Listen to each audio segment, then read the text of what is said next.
ராஜகுமரன் பெரும் பரபரப்புக்கு மத்தியில் காவல் நிலையத்தில் சீமான் ஆஜரான நிலையில் அவரிடம் விசாரணை துவங்கியது. விவரங்களை சொல்லுங்க ராஜகுமரன். சீமானிடம் தொடர்ந்து அடுக்கடுக்காக கேள்விகள் எழுப்பப்பட்டு வருகின்றன. குறிப்பிட்ட ஒரு நடிகையோடு சீமான் 2008ஆம் ஆண்டு முதல் தொடர்பில் இருந்தார் என்றும் 2008 காலகட்ட பகுதியில் மதுரை மீனாட்சி அம்மன் கோவில் வளாகத்தில் இருவரும் மாலை மாற்றிக் கொண்டார்கள், அதுவே திருமணம் செய்து கொண்டது போலாகும் என்றெல்லாம் காவல்துறையினர் ஏற்கனவே தங்களுடைய விசாரணையின் மூலமாக நீதிமன்றத்திலே தெரிவித்திருந்தார்கள். அந்த அளவு காவல்துறை கிட்டத்தட்ட இந்த வழக்கை விசாரித்து முடித்து குற்றப்பத்திரிகையை தாக்கல் செய்வதற்கு தயாராகிவிட்டது என்றுதான் கடந்த அமர்வு விசாரணையின் பொழுது உயர்நீதிமன்றத்திலே காவல்துறை சொன்ன தகவலிலிருந்து தெரிந்து கொள்ள முடியும். அது மட்டுமல்லாமல் நீதியரசர்களே ஒரு கேள்வியினை எழுப்பியிருந்தார்கள். சீமானுடைய முதல் மனைவி அந்த நடிகை தானா என்றெல்லாம் நீதியரசர்கள் கேட்டிருந்தார்கள். அந்த அளவிற்கு காவல்துறை முழுவதுமாக இந்த வழக்கு தொடர்பாக விசாரணை நடத்தி தங்கள் தரப்புக்கு சாதகமான அந்த ஆதாரங்களை எல்லாம் நீதிமன்றத்தில் வழங்கிவிட்டார்கள்.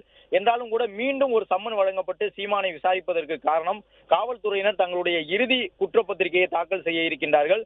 அதில் ஏற்கனவே தாங்கள் தெரிவித்திருக்கக்கூடிய கருத்துகளுக்கு, அதாவது சீமான் மீதான குற்றச்சாட்டுகளுக்கு வலு சேர்க்கக்கூடிய விதமாகத்தான் சீமானிடம் இந்த தகவலை பெறக்கூடிய விதமாக இந்த விசாரணை நடைபெற்றுக் கொண்டிருக்கின்றது என்பதை இந்த இடத்தில் நாம் உணர்ந்து கொள்ள வேண்டும். குற்றப்பத்திரிகை இன்னும் சில நாட்களிலே அவர்கள் நீதிமன்றத்திலே தாக்கல் செய்ய இருக்கின்றார்கள். எனவே அதற்கு முன்பாக குற்றப்பத்திரிகையில் காவல்துறையினர் தெரிவித்திருக்கக்கூடிய சீமான் மீதான குற்றச்சாட்டுகளுக்கு ஆதாரத்தை கொண்டு வரக்கூடிய விதமாகத்தான் இந்த விசாரணை நடைபெற்றுக் கொண்டிருக்கின்றது. சீமானிடம் அடுக்கடுக்காக கேள்விகள் எழுப்பப்படுகின்றன. சீமான் தன்னுடைய பதிலை எல்லாம் சொல்லிக் கொண்டிருக்கின்றார். அந்த நடிகையோடு சீமானுக்கு இருந்த தொடர்பு, எவ்வளவு காலம் தொடர்பில் இருந்தார்கள், முதல் முறையாக எப்போது சந்தித்தார்கள், எப்பொழுது இறுதியாக சீமான் அந்த நடிகையிடம் பேசினார், எந்த காலகட்ட பகுதியிலிருந்து இருவரும் ஒருவருக்கொருவர் பேசுவதை எல்லாம் கைவிட்டார்கள் என்பது போன்று அவருடைய தனிப்பட்ட விவரங்கள் தொடர்பான கேள்விகள் இதில் அதிகமாக இருக்கும் என்ற தகவலை வழக்கறிஞர்கள் கூறியிருக்கின்றார்கள். அது குறித்து சீமான் சொல்லக்கூடிய பதில் அனைத்தும் தற்பொழுது ஒளிப்பதிவு செய்யப்படுகின்றது. அது மட்டுமல்லாமல் சீமானிடம் எழுத்துப்பூர்வமாக அவருடைய பதிலை எல்லாம் பெற்றுக் கொண்டிருக்கின்றார்கள் காவல்துறையினர். கிட்டத்தட்ட 1.5 மணி நேரத்திற்கு மேலாக இந்த விசாரணை நீடிக்கும் என்று தெரிய வந்திருக்கின்றது. விசாரணையின் நிறைவில் சீமானிடம் கையெழுத்து பெற இருக்கின்றார்கள். அவருடைய பதிலை எல்லாம் குறிப்பிட்டு இந்த பதிலை எல்லாம் நீங்கள் தெரிவித்திருக்கின்றீர்கள் என்று கையெழுத்து பெற இருக்கின்றார்கள். இதுதான் சீமானுடைய அரசியல் எதிர்காலத்தை தீர்மானிக்க போகின்ற ஒரு வழக்கு. முழுவதுமாக காவல்துறையினுடைய விசாரணை வலயத்திற்குள்ளாக சீமான் கொண்டு வரப்பட்டிருக்கின்றார் என்பதை நாம் இன்று காலை முதலே தொடர்ந்து பல்வேறு தரவுகளோடு காட்சிப்படுத்திக் கொண்டிருக்கின்றோம். சீமான் 8 மணிக்கு காவல் நிலையத்திற்கு வர வேண்டும் என்று காவல்துறையால் உத்தரவிடப்பட்டிருந்தார். அதே போன்று சீமான் வரக்கூடிய வழியிலே அதே இடத்தில் நில்லுங்கள், நாங்கள் சொன்ன பிறகுதான் உங்களுடைய வாகனம் வலசரவாக்கத்திற்கு உள்ளாக வர வேண்டும் என்று காவல்துறை அறிவுறுத்தியதாக சொல்லப்பட்டது. எனவே சீமான் நடுவழியில் நின்றார். அதன் பிறகு காவல்துறை கூறியதை தொடர்ந்து சீமான் வலசரவாக்கத்திற்கு உள்ளாக வந்தார். அதன் பிறகும் காவல்துறையினர் பல நிர்பந்தங்களை சீமானுக்கு விதித்தார்கள். சீமானோடு யார் உள்ளே செல்ல வேண்டும், 5 வழக்கறிஞர்களுக்கு மட்டும்தான் அனுமதி, அவர்களும் காவல் நிலையத்தினுடைய வளாகத்திற்கு உள்ளாக அமரலாமே தவிர விசாரணை அறைக்கு உள்ளே வரக்கூடாது.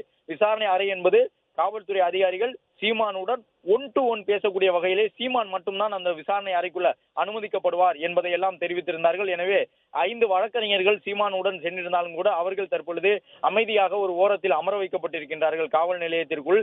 எந்த வகையிலும் சீமானிடம் காவல்துறை கேட்கக்கூடிய கேள்விகளை இடைமறித்து வழக்கறிஞர்கள் சீமானுக்கு உதவக்கூடிய விதமாக பதில் சொல்வதற்கான ஒரு வாய்ப்பு இல்லை என்பதை காவல் நிலையத்தினுடைய சூழலை நாம் கவனித்து தெரிந்து கொள்ள முடிகின்றது.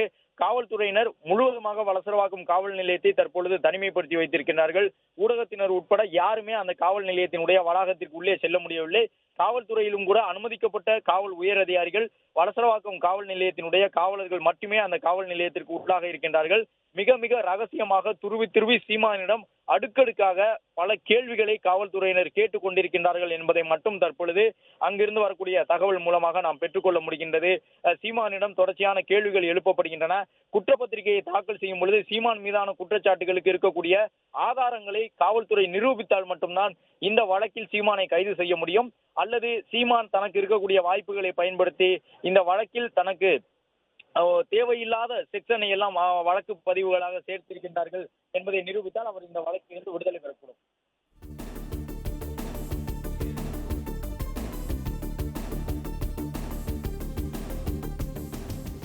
சீமானிடம் தொடர்ச்சியான இந்த கேள்விகள் எழுப்பப்பட்டுக் கொண்டிருக்கின்றன. சீமான் இந்த கேள்விகளை எவ்வாறு எதிர்கொள்ளப் போகின்றார் என்பதை பொறுத்துதான் அடுத்த கட்டமாக சீமானுக்கு என்ன வாய்ப்புகள் இருக்கின்றது என்பது தெரிய வரும்.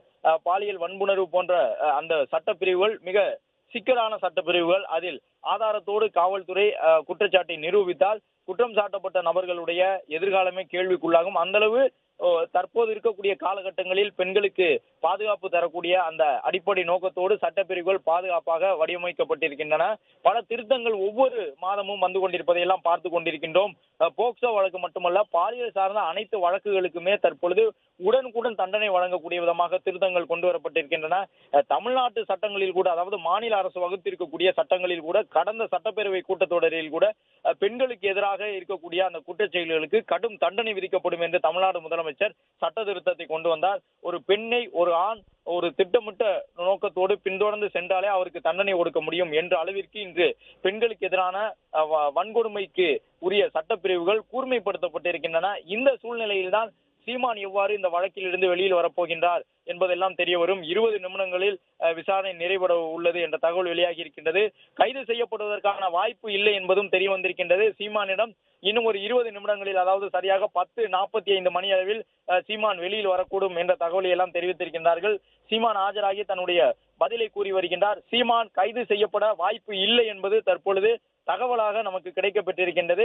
வெளியில் காத்திருக்கக்கூடிய நாம் தமிழர் கட்சியினருக்கு மட்டுமல்ல, தமிழகம் முழுவதிலும் இருந்து தற்பொழுது இந்த இரவு நேரத்திலும் சீமான் தொடர்புடைய இந்த வழக்கு எவ்வாறு சென்று கொண்டிருக்கின்றது என்று கவனித்துக் கொண்டிருக்கக்கூடிய நாம் தமிழர் கட்சியினருக்கு ஓரளவு மனநிறைவு தரக்கூடிய விதமான ஒரு தகவலை நாம் தற்போது பெற்றிருக்கின்றோம். அதன் அடிப்படையில் நமக்கு கிடைத்திருக்கக்கூடிய தகவல், இன்னும் 20 நிமிடங்களில் இந்த விசாரணை நிறைவுக்கு வர உள்ளது.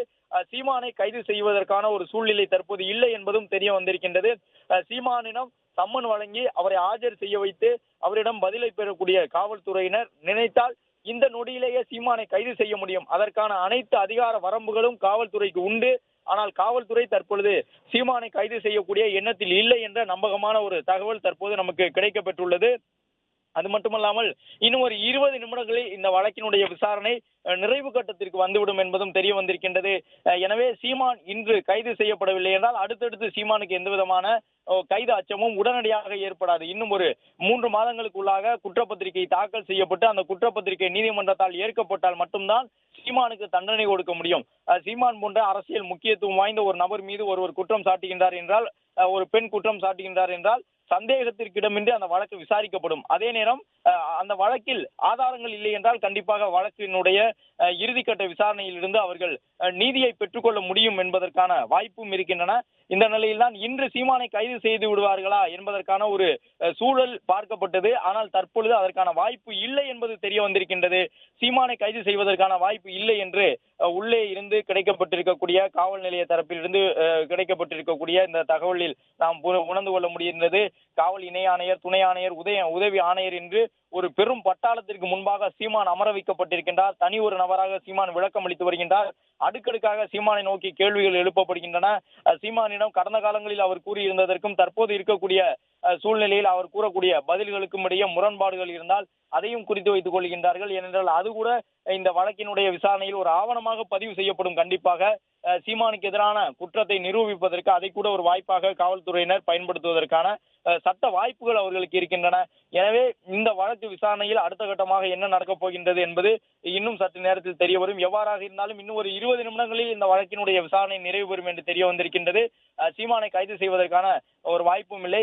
ஆய்வாளர் அன்புக்கரசன் முன்னிலையில் தற்பொழுது சீமான் தன்னுடைய விளக்கங்களை வழங்கி வருகின்றார். சீமான் தரப்பில் வழக்கறிஞர்கள் அங்கு காத்திருக்கக்கூடிய